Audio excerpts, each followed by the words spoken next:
roughly when the baby's hair was cut? I don't know, sometime this year. Okay.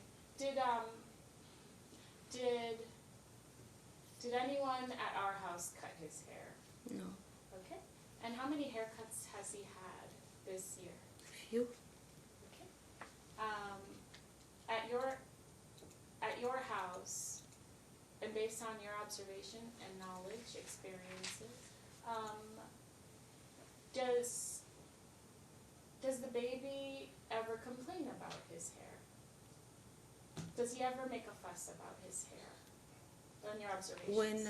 Whenever I'm combing the hair, of course he's fussing because the hair is knotted, of course. He's gonna fuss. He's a baby. And then,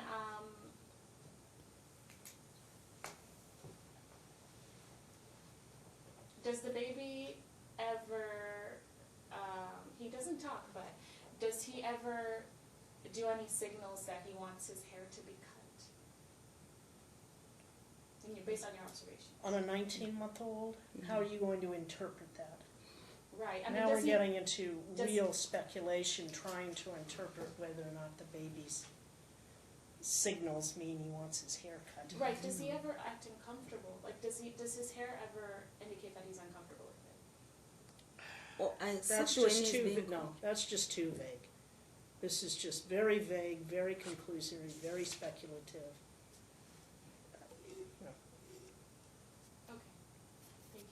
She can certainly testify that when she has to comb out knots, he's fussy about it because it hurts. That she can testify to. Okay. Thank you, Anna. No further questions. Cross? Yes, sir.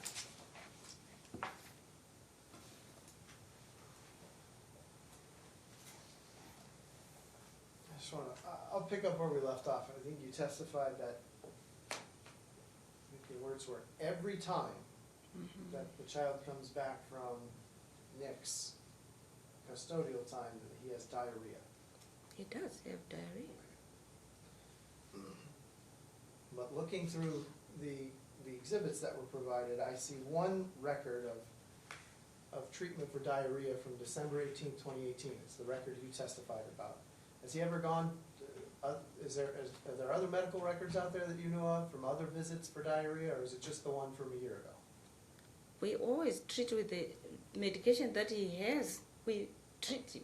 Oh, fair enough. Yeah. But I'm asking, other than the one record from a year ago, has he ever gone to see a doctor because of this diarrhea that you claim he has every time?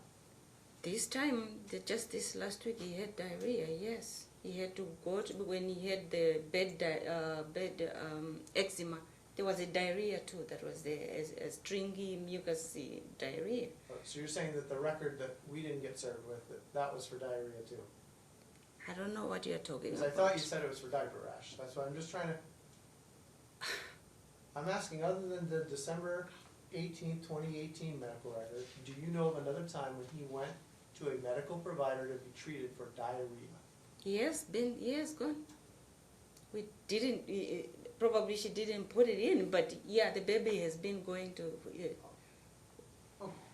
because every time he goes, there's a diarrhea, there's a diaper. So either we use the medication that we already have in the fridge, or... Okay. All right. So I'm a mother, I know how to treat my own children. So it sounds like you're very involved in caring for this child, is that correct? I am involved because I live with them. Right, and Karen lives with you, correct? Yes. Does Karen pay you rent? Objection, relevance. Does Karen pay you rent? Objection, All relevance. allowed, it goes to the economic issues with regard to the party and the FDFs on file. Okay. It does. She does. How much a month does she pay rent? 400 something, just for the rent and not including utilities. So she also pays for some of the utilities? Of course, we all share. Okay. And how much does she pay you for child care? Anything? I don't know what you're asking. I'm just asking, does she pay you for all your help with caring for Julian? I am Julian's grandmother, So I'm not, for me, I'm not gonna allow for,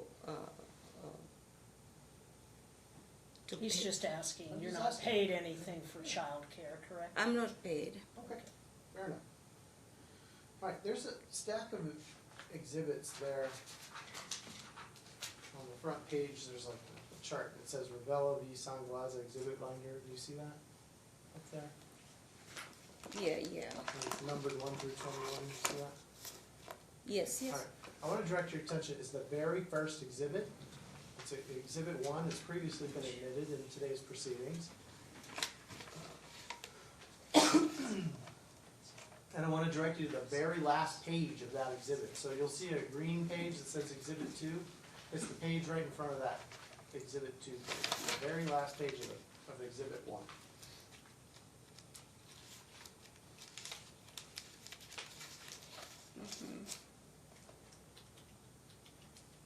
Okay, have you ever seen this image before? What do you mean? The very last page, it should say 11:05 a.m. at the top. The very last page of the first exhibit. Oh, okay. You see that? 11:05. I don't see where it says 11:05.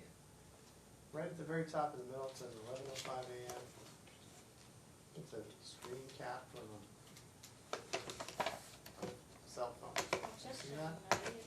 She's trying to get to the top of the page. Oh, It's the way the, The clip's it's in the the way. clip. in the- Yeah. Hi, that makes sense, actually. I apologize. I needed a really big clip.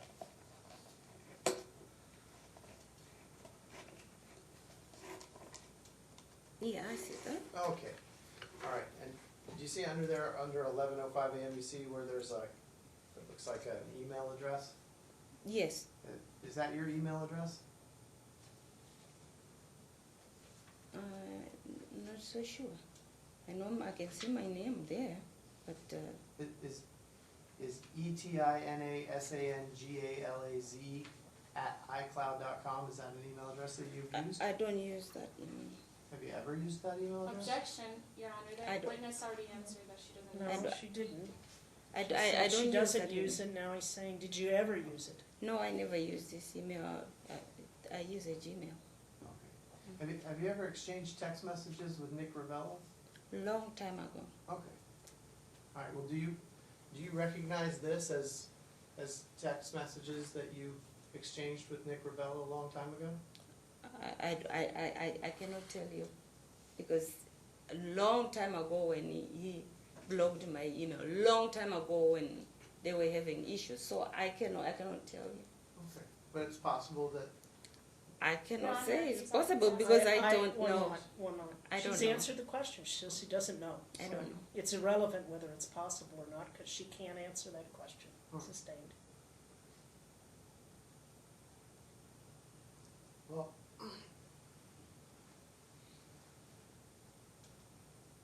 let me just ask you this, did you ever bring up the concept of a dowry with Nick Ravella? Never. Never? Don't know what you're talking Did you about. ever indicate to Nick Ravella that he was gonna owe your family lots of money? Objection, Your Honor, she already I don't know answered. what you're talking about. No, she didn't answer, it's a different question overruled. Go ahead. I don't know what you're talking about. Have you ever indicated to Nick Ravella that he was gonna owe your family money because he had gotten your daughter pregnant? I don't know what you're talking about. I Are- don't know. Are you familiar with the concept of a dowry? Maybe. I don't know what is dowry. Objection, Your Honor, he's asking her to answer a question, I'm like asking you if something you're way One beyond moment, her one No, knowledge. I'm asking She you answered because the I question, don't one know. moment, ma'am. She answered the question, so move on.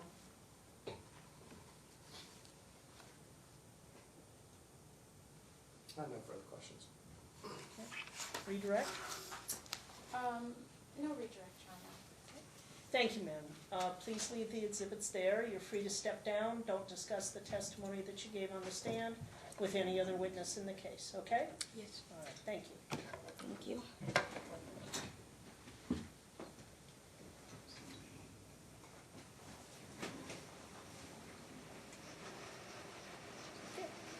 Next witness? No other witnesses, thank you. Okay.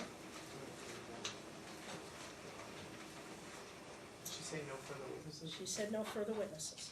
Oh, Okay. okay. Um,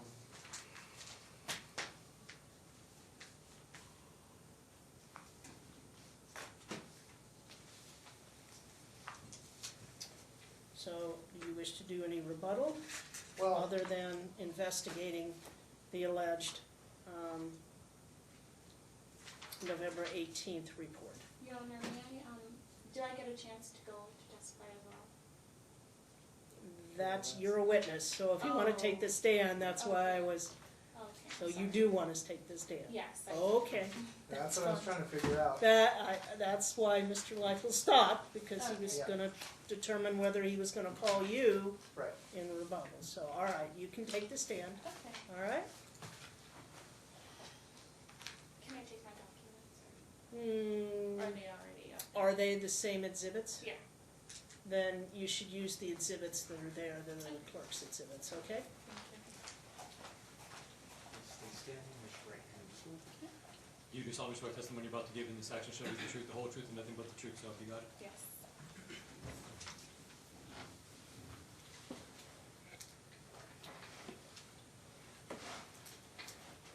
Okay. What would you like to say? Okay. Actually, I wrote down like everything, points that I wanted to. Am I allowed to use those or no? It's just things I wanted to say. I'll allow it. Provided that's all it is, I mean, you It's can't just- just read from a statement, you have to testify. Right. It was just to help me keep track of, the things that I was going to bring up. Well, see here, this is where we get into this difficulty, and it comes up all the time in these pro se cases. So I need to be able to make objections to preserve my record, and without questions being posed, right? The only objections that I can make are basically motions to strike, Correct. right? If she's got sort of written testimony, right, then it would seem to me that the proper mechanism for that, the only thing that I've ever seen work in these cases, is for her to put that into an affidavit, and then give me an opportunity to review it ahead of time and make objections to certain portions of that affidavit, or to prepare impeachment All right, examination on those Let me points. see what it is you wanted to take to the stand. Yeah. Can you hand it to the marshal?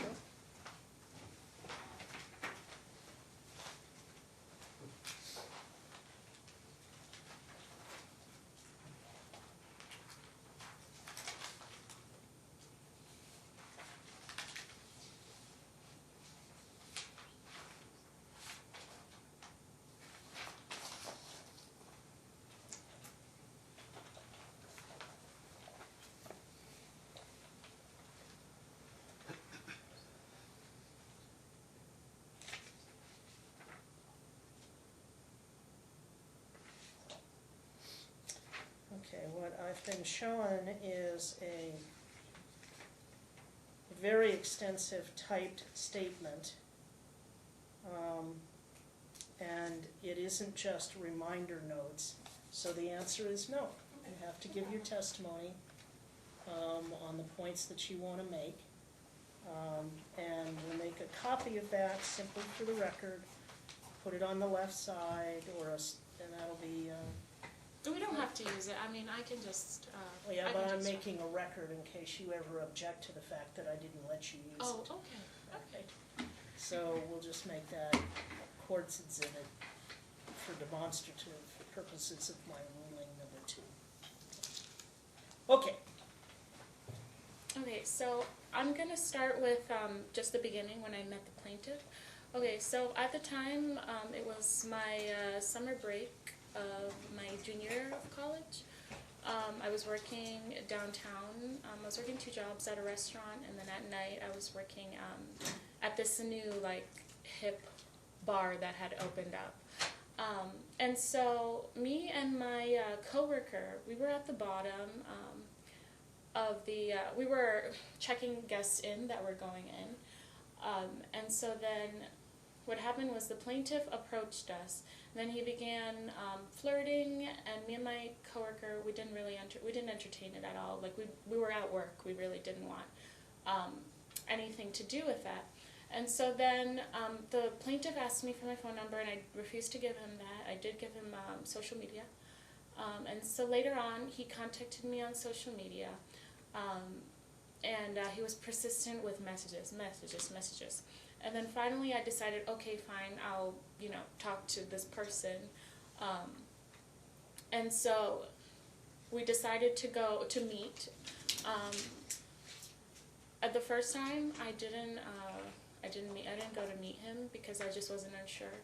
The second time, after he had brought it up that I didn't go to meet, he mentioned it, and I finally said, okay, I'll go.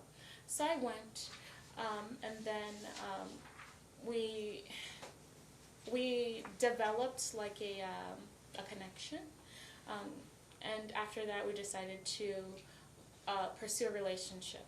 And so, since it was my summer break and he knew that, he asked me if I wanted to go visit his home where he's from. I was under the impression that he lived in Las Vegas and, he was going back to visit home, which was Wisconsin. And it was supposed to be for a week. And I told him, I'll go visit, since I'm on summer break, might as well. So we went to visit, and then while I was there, it came time for me to leave and to go back home. And so I told the plaintiff, it's time for me, I need to go back, like my plane ticket and all of that, to return home. And then he didn't want me to leave. He asked me to stay. And since I had started college, I hadn't taken any breaks off. I decided, okay, I can take a semester off and, just explore and just see where this will go. And so I decided to go back home and then get some of my things so I can spend the semester over there on the agreement that it was only going to be a semester. Soon after, that's when I became pregnant. I'd never been pregnant before. I didn't, it was completely unplanned. I didn't know what to do, but I knew my stance in terms of whether or not I was going to keep the baby or not. And I decided I wanted to keep the baby because that's my values and beliefs. And so then I decided, at the time I barely even knew the plaintiff that well. I didn't know anything about him. He had told me a bunch of things, which later on were proven to be untrue in terms of what he does for a living, and just him in general. Like I didn't know. It was so early on. And so I stuck it out from the summer of 2017 until December of 2017 when when I was at his house in Wisconsin. He never had food in the house. I was pregnant, mind you, at the time, and every time I tried to wake him up, he wouldn't want to go grocery shopping. And I would reiterate to him, hey, I need to eat, the doctor said I need to eat. And so I would call my parents all the time and tell them, hey, this is what's going on. I don't, I'm in this place by myself. I don't know what to do. And so they would try to talk to him on the phone. Most of the time he would evade talking to them on the phone, but they knew the situation. We'd FaceTime all the time. And so my health was kind of deteriorating, so I decided at that time that I needed to go back home. I wasn't healthy and I was pregnant. And I was barely showing too, which was a big concern. And so when I talked to the doctor in Wisconsin, I told him all of that, and he was like, okay, cool, good idea, okay idea, to go home. And so, I spoke with him and spoke with my parents. He didn't want to let me go back home. My parents got really concerned about that whole situation, of him trying to keep me at his house when I, kind of like against my will when I wanted to go back. Finally, they had to threaten police, and he finally said, okay, I'll let her go, I'll let her go back home. I wasn't working at the time either, so I didn't have any money. And so my car was also in the shop. What happened was my car needed coolant, and he decided he wanted to, he's not a mechanic, he decided he wanted to change the coolant tube in my car, and the coolant in my car, and he snapped the tube. My car was in the shop from that summer until December when I finally got my car back. Him and his aunt kept telling me that my car is going to be ready next week. Your car is going to be ready next week. And for some reason, I really wasn't convinced, and I wasn't comfortable. I didn't know what was going on. But after the police, my parents threatening police and all that, magically I finally got my car. I got my car and packed all my stuff into the car, and we drove back to Las Vegas. And so when we drove back to Las Vegas, he didn't spend 24 hours here. We went straight to my parents' house. He didn't spend 24 hours. Right when I got there, he left. He said that he needed to go on a flight back to Wisconsin, of which he went. And so my parents helped me unload my car and put everything back into their house. And I re-enrolled back into my semester at school, since I had taken a semester off. And I went to school, and I was working part-time as well, also pregnant. And then the plaintiff finally told me that he had changed and he was different. Because prior in Wisconsin, all he wanted to do all night was party, do drugs with his friends, and just hang out and be out. And so I was stuck in his home by myself, in a place that I didn't know, with people I didn't know. And I was isolated in his house. I maybe met some of his friends like once or twice here or there, but not anyone that I could say I'm developing any friendships or anything like that with them. So when I was back here, I was working, going to school, getting ready for my baby to come. The plaintiff said he was changed and he was different.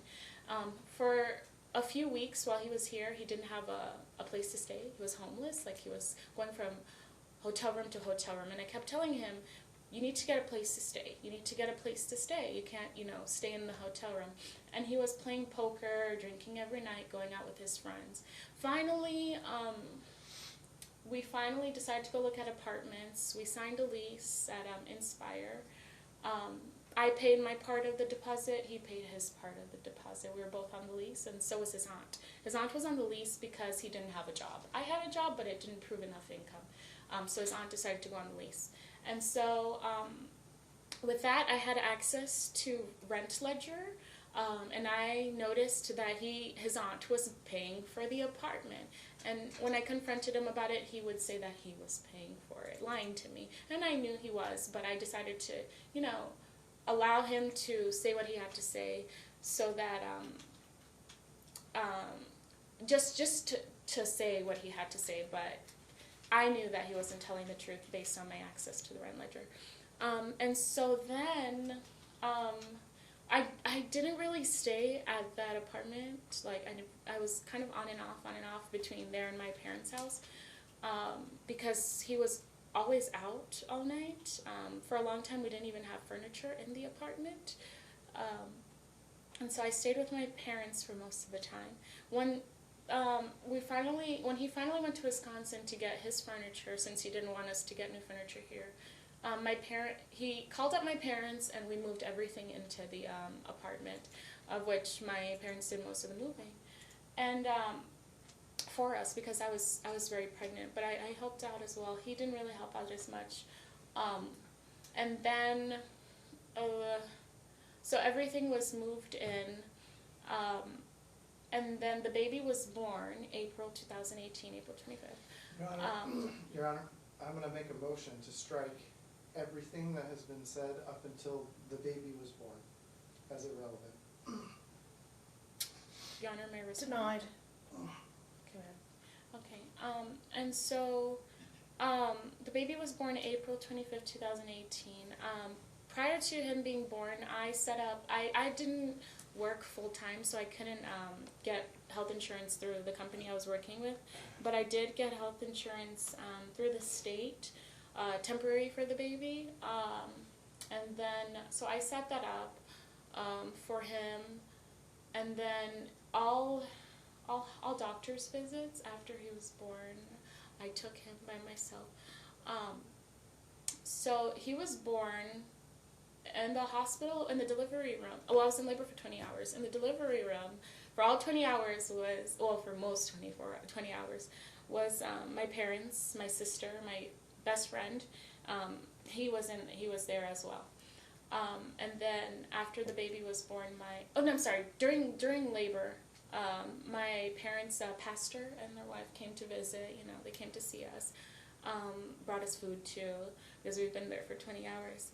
And so baby was born. I was moved to the hospital delivery room, and that's when I learned that his mom had landed in Las Vegas, and she came to the hospital room the following day with her friend that I had seen one time. I'd never officially met her or anything like that, but I'd seen her. And so I felt really uncomfortable that there was this woman in a hospital room that I didn't even know, But thankfully enough, they didn't really stay that long. And so I was discharged 2 days later. I asked for an extra 2 days. What happened was, when the baby was born, I didn't have any kids of my own, so I was really uncomfortable when it came to feeding him. He didn't pee for 24 hours, so I was concerned with that. And so I asked the nurse if she would allow me to stay another day, and they said usually they don't because of health insurance purposes and all that, and I had state health insurance myself. And but they said that I could stay another day just so I can be around the nurses to make sure everything's okay.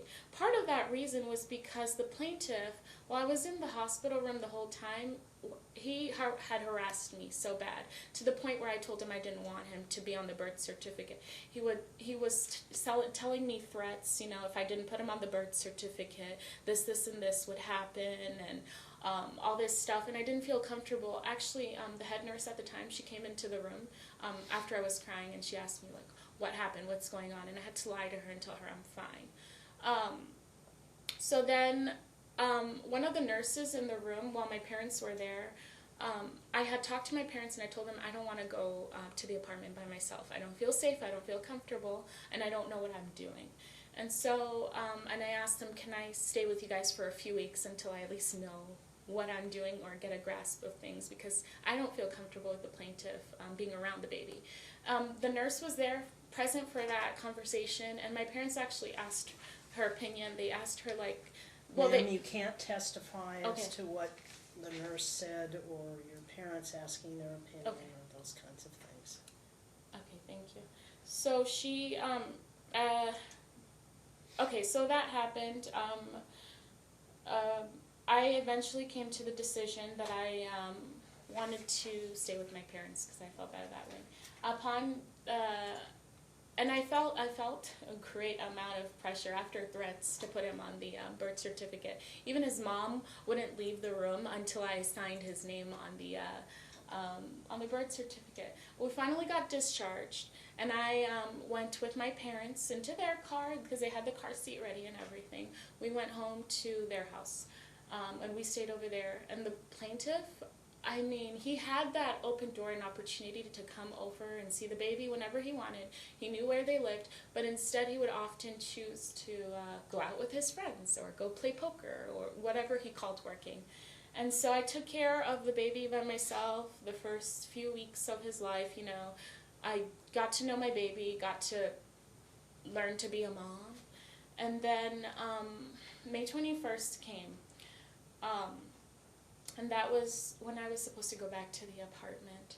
On that day we went to the apartment with my parents, and they got everything situated. We had this talk about rotating, usually new parents share a schedule, every 2 hours or something someone stays up with a baby. And so we had agreed upon all of that. We even wrote down a little schedule. My parents were like, okay, we're going to leave, we're going to go home. They went home. And so that night the plaintiff didn't want to, this was before May 21st.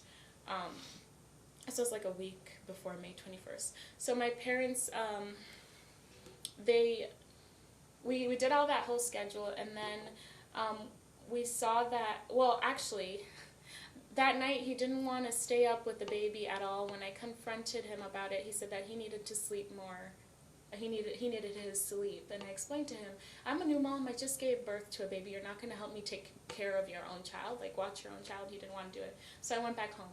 May 21st came, and I decided to give it another shot. We went over there to the apartment. And so there was a disagreement between me and the plaintiff on terms of him watching the baby for a few hours. And this was after my parents had left. But him watching the baby for a few hours, and he didn't want to. And so he began getting like, I don't know, his attitude changed, his tone, his behavior, everything like that. And he jumped off the balcony. He came back to the apartment with police. And police told me, they knocked on the door and they came in, they said, why are we here? And I said, I'm not sure, why are you here? And so they explained to me that the plaintiff had called the police because he wanted me out of the apartment.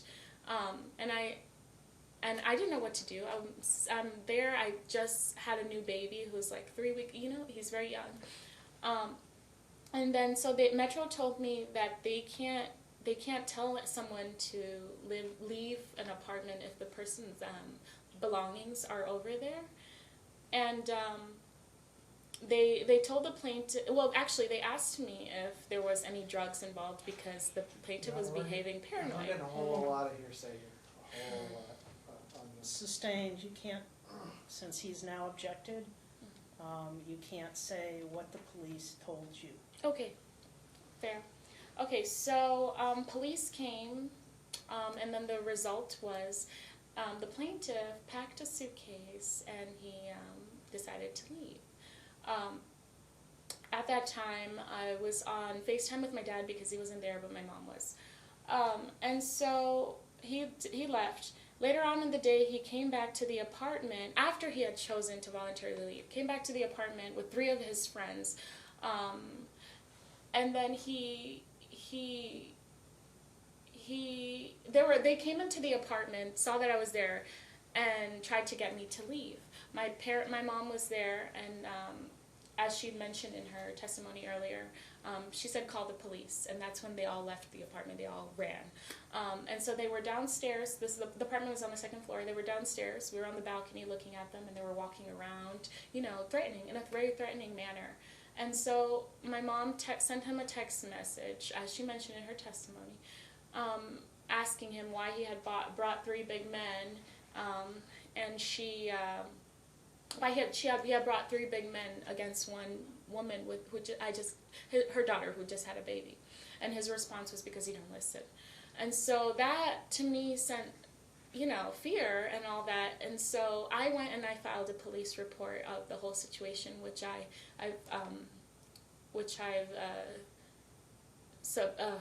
submitted in one of my exhibits. But I didn't feel safe, you know, like. That hasn't been admitted into Okay. evidence. You want to identify it and try to admit it, but it's simply your statement to the police, correct? Okay. So it has no relevance if it's just what you reported to the police. You've testified as to what you did and what happened. Okay. So I felt that threat, and I went and filed a police report. And so the plaintiff had a key to the apartment where he could come anytime. And actually, he would come to the apartment, but not to see the baby. He would come to get his stuff, more of his stuff.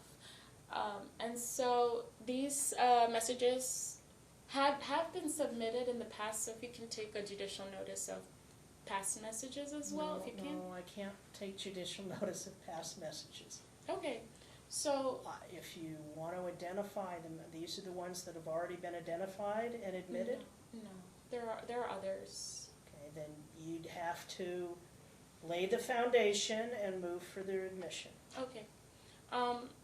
That's okay. I had asked the plaintiff, is he going to come see the baby? Is he going to send any diapers? Is he going to send anything for the baby, any money, anything? Didn't respond, didn't do it. And so the financial burden of the baby was on me. I had to take care of him by myself. Neither of us were paying the rent in that apartment. It was his aunt. And so I didn't have a job at the time. My parents came over to the apartment every single day to make sure that we had enough food and to make sure that we had some company. But at the end of the at the end of the day, they would obviously go back to home to their house. But they would come whenever, every single day. After my mom got off work, she would be there. When my dad didn't have work, before and after work, he would be there for us. And so one day, June 13th, I believe, I received papers that were served to me at the door. And it was a complaint for child custody. And I was surprised, you know. I'm like, you have a whole key to come to the apartment. Come see the baby whenever you want. And you can at least ask about how he's doing or anything like that.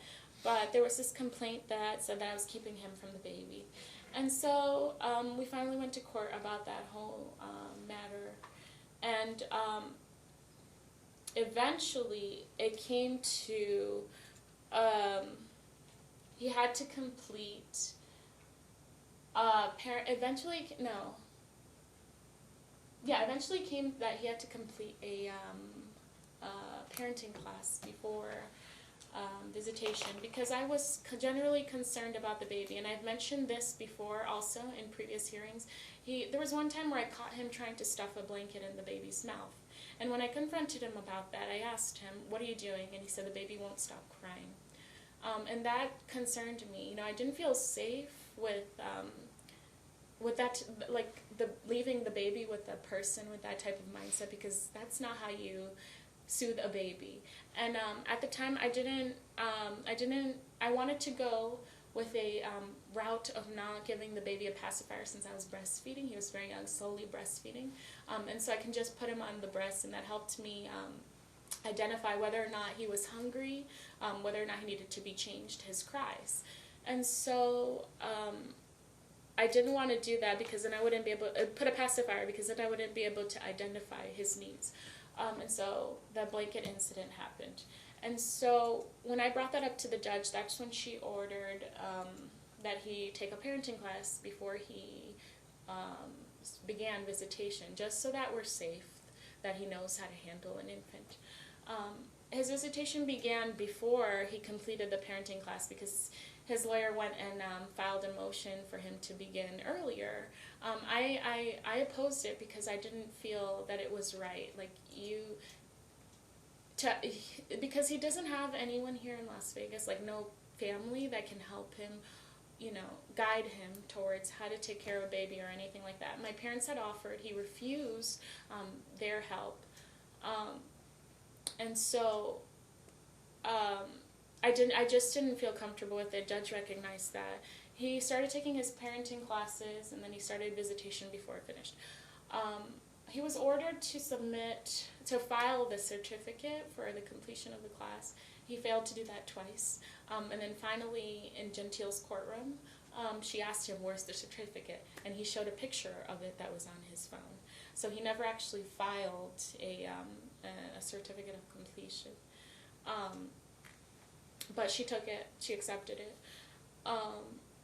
And then the visitation began, and but it wasn't even overnight or a full day or anything like that, but I saw that he was not taking care of the baby properly. And so he would go times not feeding the baby. He would say that he doesn't have any food, or he would say that he didn't change the baby's diaper, like outwardly say all these things, or that he... Objection, hearsay.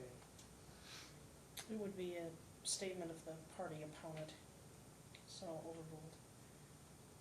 Okay, so he would say all of those things, say he's not feeding them, changing his diaper, and that was concerning to me. I brought this evidence up in front of the judge. The judge didn't consider it at all. She completely disregarded it, and then ordered us to do a 2-2-3 arrangement, even despite me providing substantial evidence. And so 2-2-3 began, and you know, I've had to go through with it. Like, I have had to go with it, but it's not a good arrangement, because for one, I'm choosing to do a baby-led weaning when it comes to breastfeeding. He's still 1. He's still very small, and I want him to be able to benefit from that. for sure. He doesn't feed 24/7 or anything like that. He doesn't feed overnight or anything like that, but it is also a supplement because I don't give him cow's milk since he has that allergy. Don't give him any formula or anything like that, so I'd rather just give him. I object to the testimony about an allergy that there is absolutely no evidence. I provided Sustained. medical records, the ones If the that. medical records show there's an allergy, then I will take it into consideration. Okay. But I won't allow you to testify that he has an allergy if there's no medical documentation to support it. Okay. And medical documentation is not you telling the doctor, it's the doctor diagnosing. Mm-hmm. Yeah. I've provided medical records. I'll look and see. Okay, thank you, Your Honor. And so, as a mom, I've decided that's just the best route for my child. It helps him a lot. It's beneficial to him, and it also creates that bond. And so, with that too, and swapping weekends, it's hard because he goes away, 5 days at a time. It's hard because he's young, he's so young, he's 1, he can't come back and say, hey, this is what we did for this week, or this is what happened. He can't speak for himself, but one thing that does speak for the baby is the condition that he comes back in. His body isn't going to lie. And actually, when I confronted the plaintiff a few times about the condition of the baby or the health, he's always argumentative about it. Instead of saying, okay, I'll take care of him, or okay, he always has an argument with it to make it seem like it's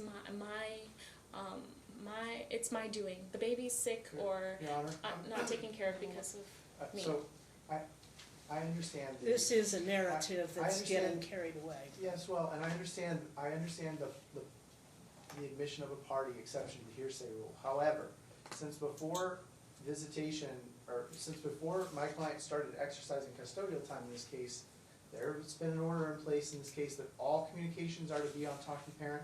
The talking parent records have been admitted today. I do object to these extraneous statements, and this whole narrative is peppered with them, that, plaintiff told me this, plaintiff told me that. Your Honor, if we want, I can point to. If it's not in the talking parent record, I can point to the I records. object to it.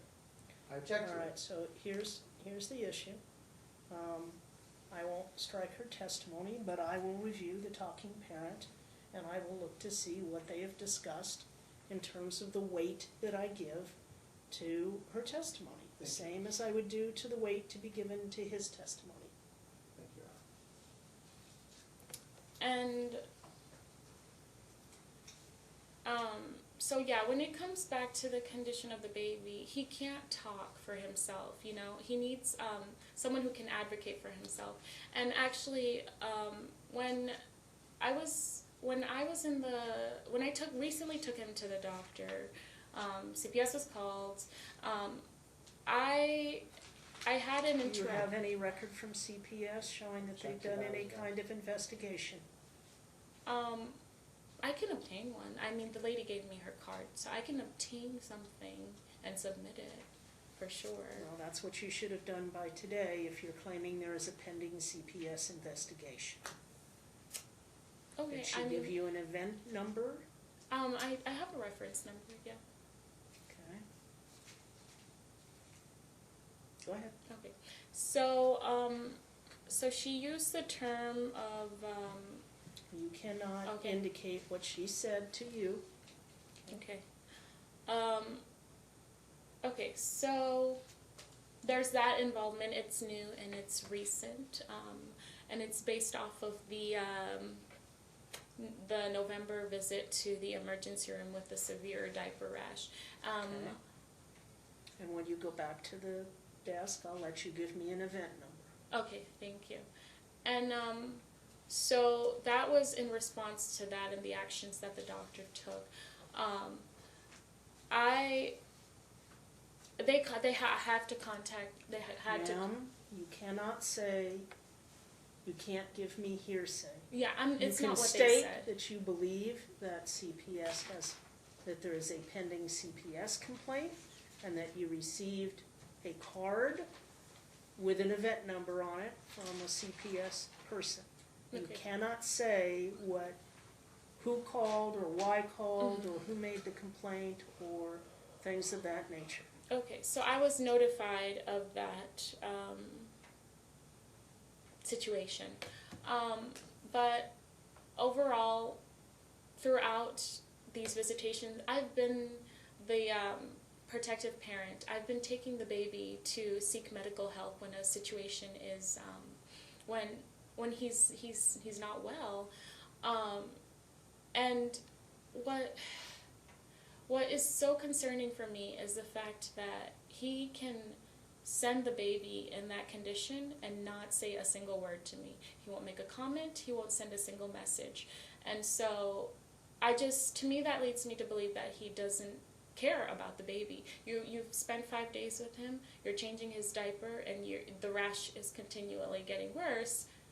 Why not just communicate that to me? It's always a surprise to me every time I get him and he has thrush, or he's got a severe diaper rash, or he's got an ear infection. I have to figure that out on my own. He won't say anything at all. Just recently, the diaper rash was so severe, I sent him to on an exchange with a niacin medication, and I had told him to mix it with zinc, and because that was what I was to mix it with zinc. And so when I received the baby following that, you could tell that the diaper rash was getting better, because finally he was receiving a medication for it. It was being treated, it was being looked at. But there was no evidence of zinc being used in the diaper, because the niacin is a certain color, it's a yellow, zinc is white. And you can tell when a baby has, when his diaper contains certain contents, And so it's concerning that the baby can't speak for himself, and he has to go through all of these things with a parent that won't communicate what it is that's going on. Every time I receive him, it's always something I have to discover on my own. I have to find, I open the diaper, I change his diaper, and I see something, and I'm like, how am I going to go and care for my own child? Most of the time, to this point, it's a situation where I've learned what I should put on the diaper rash. I've gone to the drugstore with my mom. We read the medication, we look at the Aquaphor and the Eucerin, and we use that on his body because it works to treat, eczema or dry skin or rashes. I take him to his well visits, and I've brought it up.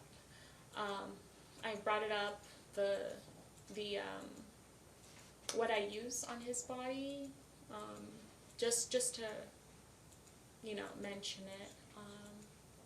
But yeah, it's unfair that a 1-year-old baby who can't talk has to go through all of these things. And there's one parent that's taking care of him. There's another parent that's sending him in a bad condition.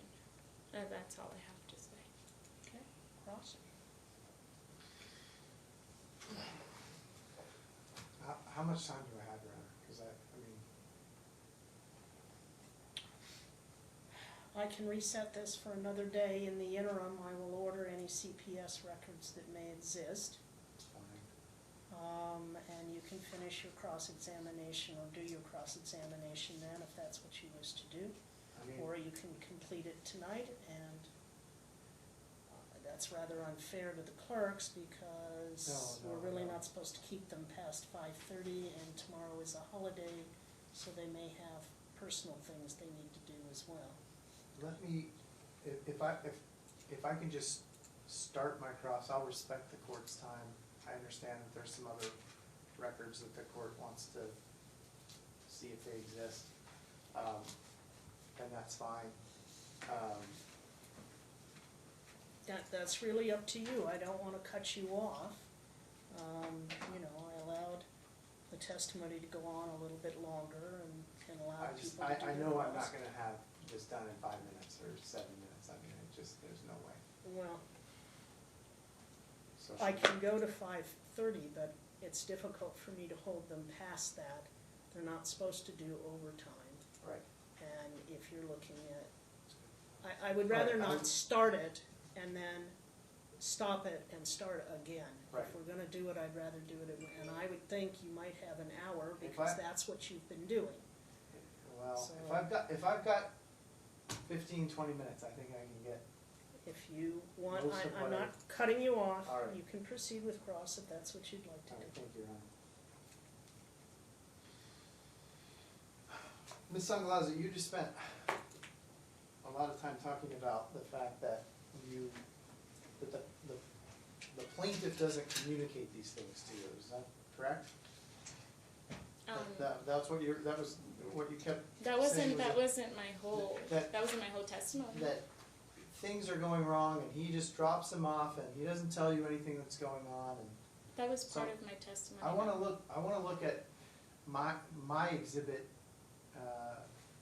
12, which is the talking parent records. Your Honor, can I object? Why? You said you were gonna take time to review the talking parents. Yes, but he can cross-examine today, we've talked about them and all parts of them. So, no, you can't object, he can cross-examine you about that. Okay. Okay, so if you would go to page 18 of 91 within exhibit 12.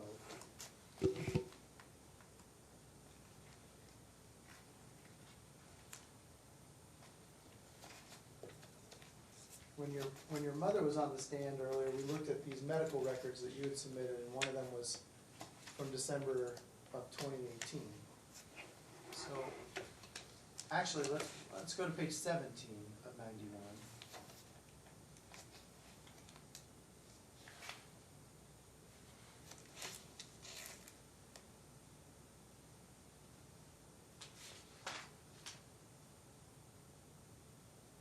I'm there. Okay.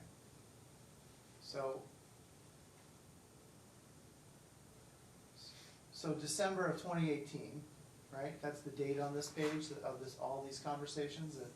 These are in December of 2018. Looks like it. Okay, and it's a conversation about medical care, right? I don't know. I haven't read it. Well, so you said to the plaintiff, I'm looking at the 4th statement down. It says Karen Sangalaza on 12/9/2018 at 5:25:24 p.m. said, Southwest Medical, they're a huge corporation that operate with call center. You're free to give them a call. And then the next message you said, you know his name and date of birth, right? And then Nicholas says, what is his pediatrician's phone number? And you say, any Southwest Medical. And if you turn to the next page, Your Honor, I'm gonna object. He's just picking and Well, choosing I'm- lines. I'm trying to Ma'am, respect so the did court's you. time. So did you If you go to when the you were next- cross-examining, so If you go to this the is next page- cross-examination, he can do this. Right? Nicholas says, he's on your health insurance. How do I provide that info if we need to see a doctor? And Where is this? this is the top of page 18. That's what Nick says to you. And I'm just trying to respect the court's time. There's a lot of, And what's my response to that is making assumption shows no education. no, actually your response is a few No, lines my further down. response is When you immediately say- after that. When you say, you shouldn't be taking him to any doctor, I have primary No. physical custody. My You see that? my response is immediately after that. Okay, With my name, my response is immediately after okay, that. so he says at 5:28 Mhm. PM, he's on your health insurance, how do I provide that info if we need to see a doctor? And my And at response follows. 5:29. No. My response follows. It's the next line. Okay, so regardless, whether you wanna call it a response or not, at 5:29, It you is a say, response. you say, you shouldn't be taking him to any doctor, I have primary physical custody. Right? And it also continues to say if there's an emergency, take him to the ER. Okay. So He's trying to get information from you about the child's medical care. And at this time, And your response is, you don't get to take him to the doctor because I have primary physical custody, no, right? no, no. At this time, the judge had never ordered anything really. There was no order for our order was if he was going to take the baby to the doctor, he can choose to take him to any doctor he wants to take him, and he's going to pay out of pocket Okay, for it. so regardless of what the orders were though. But again, that's the order. You've characterized that my client never provided you with information. And yet, and this is just one example, and the court is gonna review What all these information records. is being provided here? None, and that's the problem. No, no, no. What So, information here's- is your no, client here's the providing? thing. All right, The court's gonna you're look at all not these gonna records. argue with him, The- okay? And the you're court- just gonna ask a question and not argue. That's fine, that's fine. The court is gonna review these records, and they're gonna see numerous instances like this, aren't But they? what's the Where he's asking you a simple question about What's the question? information that's relevant to the child, Your and Honor, you I'm choose gonna not to object. answer. There's no question here. He's trying to ask a question if you would listen. Isn't that, I mean, you've looked at these His document question records, right? is that typical of your refusal to give him medical information? That's what he's really asking. Your Honor, my child doesn't have medical insurance. There's no information for me to give. Was he on Medicare at the time? At the time, yes. And he had medical insurance, didn't he? And he Mhm. had a Medicare card, didn't he? Yes, but the And you order. could have given that information, and your answer is going to be, well, if she doesn't give you that, you could always go take him to a pediatrician and just pay for it out of pocket. Which was the That order. doesn't relieve you of the responsibility of providing the information to him, nor does it relieve him the responsibility of saying, because she didn't give it to me, I'm relieved because it's all her fault. You're both poor parents to that extent. Okay? That is not an excuse for either one of you to act in the manner with regard to questions about where's the pediatrician, where's the insurance card. Well, the judge said you could take him to anybody you want. He says, well, I don't have this. Well, the answer is it's not a justification for him. If he's concerned about the child's health, he can certainly take the child during his time to a pediatrician. If you're so concerned about his health and wanting him to do it, then one would think you would give him the insurance and encourage him to go to the same facility that you go to. So the answer is, it doesn't show very well for either one of you in terms of it. Well, Please move on, Mr. Lighthill, because we're not gonna get into No, arguments. absolutely, Just absolutely. ask your question, she will either answer it or she won't. You can make whatever argument you want. That's fine. We're gonna switch to Exhibit 8. If you would find Exhibit 8.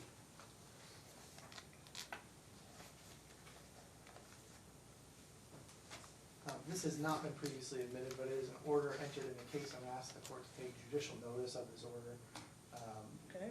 entered on January 31st, 2019. Do you have Exhibit 8 in front of you? Yes. So you can admit Exhibit 8 because it's actually a document from the I want you to go to the last paragraph on page 2. Exhibit A. We talked a lot about that my client didn't know what he was doing. He was ordered to take parenting classes, and it took him a long time to finish the parenting classes. Actually, before you look at that paragraph on page 2, just at the top of page 1 in the right-hand corner, you see electronically filed January 31st, 2019. You see that date? What was the date that you said? January 31st, 2019. I see it. Okay, and if you go to the last paragraph on page 2, it says, "It is further ordered, adjudged, and decreed that Karen shall complete the 6-session Nurturing Parents and Families class offered through the Clark County Department of Family Services, and upon completion shall provide proof of completion to Nick." You see that? And if you turn to the third page, you see Judge Marquis' signature there? I see a signature, yeah. Okay. So on January 31st, 2019, you were ordered to complete a 6-session parenting class that you never even started, correct? Not correct. I completed a parenting class and I have a certificate. They didn't they didn't fail to file a certificate. I didn't file a certificate, but I do have one. I have one with me. I didn't file it or submit it, but I have one. You completed the 6th session Nurturing Parents and Families class? Yes, I did. So, Okay, and when did you complete that class? I don't remember, but I completed the class and I have if this. you have the certificate with you, you can file the certificate today if you wish to, or just show it to me. Yeah, I can show you the certificate. Just hold on. Okay.